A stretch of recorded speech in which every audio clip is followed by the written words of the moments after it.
It's time to predict the scores for game week 13 of this 2024-2025 Premier League season. Nathan's back, I'm back. And guess what, Nathan? Last week you were the top scorer over at the Superbru website with a magnificent score of 12.5 points with 3 perfect scores, which put you at the top of the shop for last week.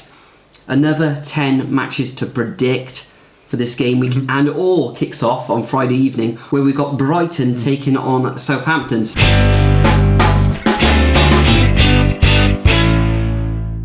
Yeah, so where do we go with this one? Brighton in 5th position, in pretty decent form under Hutzler, getting that 2-1 victory over Bournemouth, who Bournemouth themselves have been patchy as of late, to be fair. Whereas Southampton, they gave Liverpool a good run for their money, but I didn't think Liverpool were that great. On the one hand, and they just keep shooting themselves in the foot, don't they? So they're going to keep the scoreline narrow to a tight margin, but I can fully expect Brighton taking this one 2-1. Yeah, Russell Martin is under a lot of pressure from the Saints fans now. Bottom of the table, 4 points, just the 1 win this season as well. And teams around them are starting to pick up points like Wolves, Ipswich doing good, Crystal Palace getting a draw on the weekend as well. This one a very, very tough ask against Brighton. João Pedro back from injury as well, scoring goals. Rutter's looking good since he's joined from Leeds as well. So I've got to go for a victory to Brighton under the lights on Friday evening, and I'm going to go for a 3-0 victory to the Seagulls. Next up on Saturday, and the first one, Nathan, we're glad to say, is at 3 o'clock. We've got Brentford coming up against Leicester. Brentford very, very strong at home. Leicester City last weekend, it was another defeat for them, narrowly against Chelsea, where they lost 2-1. I think it was Chelsea were 2-0 up in that match. A lot of possession for the Blues as well, but Leicester do seem to get on the score sheet in most of their fixtures this season. Brentford, as I said, strong at home, not so great away. Been held away from home last weekend against Everton. This one, I think they'll return to winning ways. Both teams will score. I'm going to go for a 2-1 victory to the Bees. Yeah, managerless Leicester as well, isn't it? Mr. Cooper's gone, which I'm 50-50 on that decision, just because of obviously the incomings. They've had Fataru's out for the season as well. It's a tough one, but you could literally go until tomorrow morning about why the pros and cons of that sacking, to be honest. Whereas Brentford, they're just doing everything right at the moment for me, grinding, to be honest. So for that reason, solid 2-0 at home for me. And moving on, Crystal Palace up against Newcastle. Palace slowly grafting their way into the season. Still in second bottom though.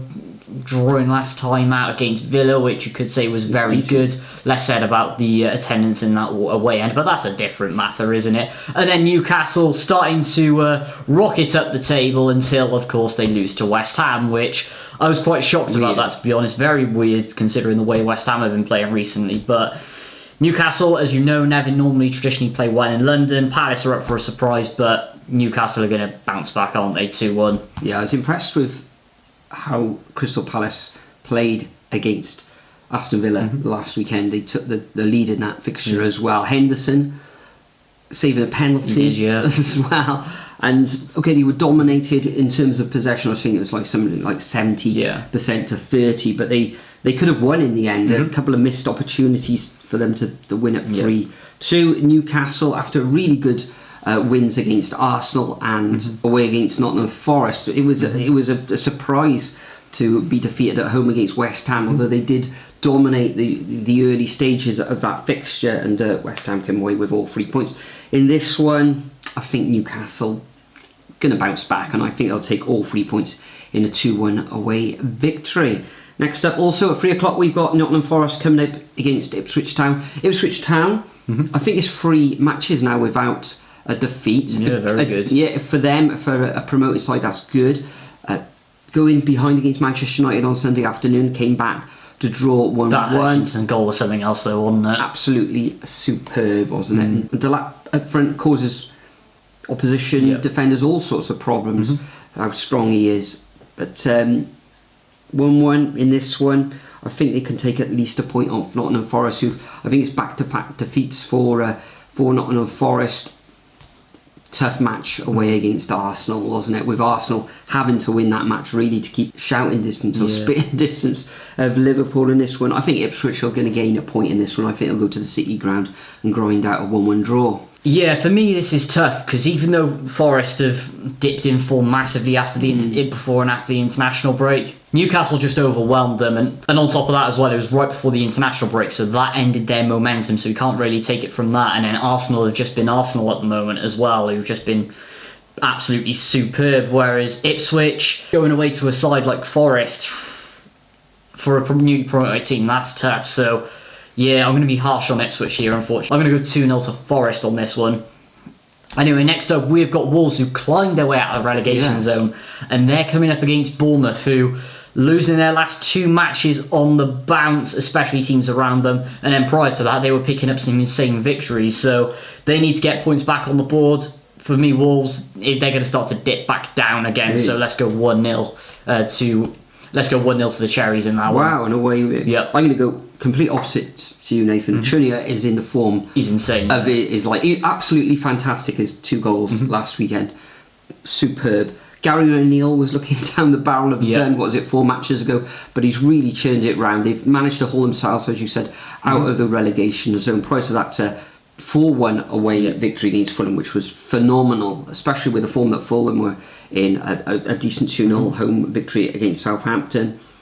Bournemouth, they've been blowing hot and cold at the moment. Cold, they're cold, and with the form that Wolves are in, full of confidence. And I think Molineux on the weekend, their fans will get right behind this team, and I'm going to go for a 3-1 home victory to Wolves, and probably Chunia to continue his fine form as well. Next up, 5:30 on Saturday tea time, we've got West Ham coming up against Arsenal. West Ham will be buoyed, of course, after that victory on Monday evening against Newcastle. Arsenal on Tuesday evening, I think they're playing Sport in Lisbon. I think it's away, I believe.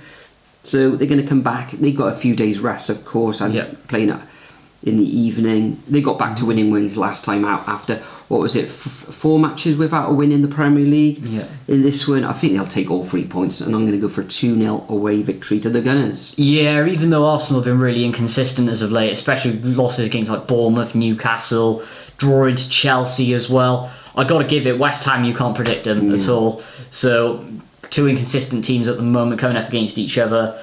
I think it's going to benefit Arsenal more for me, so let's go 2-0 to the Gunners. You've got to see, as just looking at the table, they're actually 9 points behind Liverpool. So if they'd lost that match against Forest or get a draw, it would have been even further behind. Not only that as well, they haven't been able to capitalise on a really poor Manchester City side either, but we'll get to them in a moment. Anyway, moving on, 1st of December, 1:30. How is it December already? Chelsea in 3rd position, inconsistent as well. Lots of draws on the table against an equally inconsistent Aston Villa, who haven't won since the start of October. So, where'd you go with this one? Even though, Chelsea have been grinding out results, great draw against Arsenal, good victory against Leicester, even though Leicester were coming into it at times as well. Everyone's just so inconsistent. I don't know why. It's going to be a draw for me, 1-1. Oh, wow, you think Villa will go to Stamford Bridge and get a draw with they need to the get form that they're in? Villa, they've got to get points on the board. They have 1 victory in their last 6, a couple of defeats in that. They're both in European competition as well this week. It'll benefit Villa more with the rest as well. Yeah, Villa, they got Juventus on Wednesday evening before and after international breaks and European competition. Their form's out the window this season. And Chelsea, they played on Thursday against Heidenheim, I think it is, in Germany, in the Conference League. So back at Stamford Bridge, London. Villa inconsistent as anything. I'm going to go for Chelsea win 2-1. We then move on to also at 1:30 on Sunday. Got Manchester United under the stewardship now, of course, of Amorim, coming up against Everton. And Everton, they've been decent, you could say, over the last 7 matches, but it's just the 1 win, but just the 1 defeat as well. Lots of draws. Manchester United, new manager bounce, new management FUD, perhaps you could say. I'll get on to my bit in a minute, but I don't think so. Yeah, they were leading on the weekend, and Ipswich came back into that match, didn't they? In this one, back home, Old Trafford, new manager at the helm. I'm going to go for a 1-0 victory to Man United. Interesting. I'm going for something a bit different because Amorim's already exposed all the problems that he's seen so far, and there's going to be more to come. It's very similar to when Rolf Rangnick came in charge as well, and it's going to take that Man United squad's time to get used to the 5 at the back, which is something that you do not associate with Man United at all. So And I think with just Everton, with some of the, aside from the loss to Southampton, which was just ridiculous, some of the teams they've been grinding out draws against, it's leading to a draw for this one. So yeah, Toffee's going to go to Old Trafford, grind out 1-1 for me. And talking of Everton, Calvert-Lewin missing hatful of chances in that home match against Brentford last weekend. And Manchester United, got to say, Rashford, I think that's only his second goal of the season, but it was in the first 80 seconds or like that on the weekend. So Ipswich was just asleep at that point and then grew into it. Anyway, next up we've got Spurs up against Fulham. Fulham losing last time round to Wolves. I just don't know what happened there, considering the form they've been on. Got to say though, Iwobi's strike was magnificent. Yeah, absolutely. And then on the other hand, Spurs beating Man City 4-0. Where does that come from? Brennan Johnson goals. Madison scoring on his birthday, I'm pretty sure, as well. He did. He scored 2, didn't he? But he did indeed. He was just unbelievable. Probably team of the week coming. But A, it's Spurs, and B, this screams of the most Spursy game ever this season. Let's go 2-1 Fulham. 2-1 Fulham, yeah. I don't think Spurs won't win this match either. They're in Europa League action on Thursday evening against Roma. Fulham would be looking to bounce back. There's always kind of this surprise result isn't there, and most people will think, Spurs will win this when they just smashed Man City 4-0. So I'm going to go for a draw. I think it's going to end up 1-1. And the final fixture of this game week, 4 o'clock, live on Sky, on Sunday, we've got Liverpool against Manchester City. Manchester City, 3 defeats on the bounce in the Premier League. They've also lost in Europe. They've also lost in, the Carling Cup, or whatever it's called, the Carabao Cup as well. And this one, I think Liverpool are going to win this one, even though they're in action against Real Madrid on Wednesday evening, which is a tough match for the Reds, but it is at Anfield, so should be a decent-ish atmosphere there as well. I think they'll take all 3 points against Manchester City. The fans, the Liverpool fans, will be well behind them in this one, and they could go, if they win this match against Manchester City, 11 points clear of them. So win this one, could the title be theirs? Potentially. I mean, at this stage of the season, when was the last time it's been this wide open? I know. Probably wide open. You mean the lead at the top of the table? Other way around, that's what I meant. But considering Man City's form now is the last time that they want to be playing against Liverpool, and even though it's not pretty Liverpool's results, they are grinding them out. And it's going to be a grinder, especially at Anfield. If it was at the Etihad, Man City would have a bit more of a chance and Pep would be right behind them, but good luck. So 1-0 Liverpool. 1-0. So those are our predictions for game week 13. Make sure you leave your predictions over at the Superbru website or as a comment below, because we read each and every comment. And Nathan, there's no match at home for Cardiff City on the weekend, but we're in action midweek against QPR, so will there be a vlog? Yeah, check that out whenever it's up, and more importantly, the manager's gone, who's next? Well, Russell Martin's the obvious candidate, isn't it? It's got to be. I think there's a bit of pressure on Glasner as well if things don't improve, but screams at Russell Martin. If Southampton want to progress up the table, I know there's an agenda here, but he's got to go for me. But if they want to get back up next season, maybe Russell Martin's the best person for the job. Who knows? But thanks for joining us once again. As I just said, leave your predictions over the Superbru website, and we'll see you all in the next video. Hey, I got something to say.